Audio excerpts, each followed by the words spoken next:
दूर एक पुरानी हवेली थी, वर्मा हाउस। लोग कहते थे कि उस हवेली में रात को अजीब सी आवाजें गूंजती हैं। कभी पियानो बजता है, कभी किसी औरत की हंसी सुनाई देती है। एक दिन तीन दोस्त आदित्य, नेहा और कबीर उस हवेली को देखने निकले। हवेली बाहर से टूटी फूटी थी, लेकिन अंदर जाने पर लगा मानो कोई अभी भी वहां रहता हो। पुराने फर्नीचर पर धूल नहीं थी और कोनों में हाल ही के जले हुए दीपक रखे हुए थे। नेहा ने अचानक देखा कि सीढ़ियों के नीचे एक लोहे का दरवाजा है। उस दरवाजे पर एक पुरानी जंग लगी घंटी टंगी हुई थी।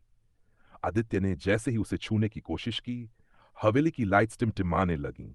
हालांकि वहां बिजली का कोई कनेक्शन था ही नहीं। कबीर ने मजाक में घंटी बजा दी। धम! पूरे घर में गूंज फैल गई और तभी तहखाने का दरवाजा अपने आप खुल गया। अंदर उतरते ही उन्हें एक लंबा गलियारा मिला। गलियारे के दोनों ओर बंद कमरे थे। अचानक पहले कमरे से किसी के चलने की आवाज आई। वे धीरे धीरे पास पहुंचे और दरवाजा खोला। अंदर एक आईना रखा था, लेकिन उस आईने में उनकी परछाइयां सामान्य नहीं दिख रही थीं। उनकी जगह वहां तीन और चेहरे थे, बिल्कुल उनकी शक्ल जैसे, लेकिन आंखें काली, चेहरों पर अजीब मुस्कान।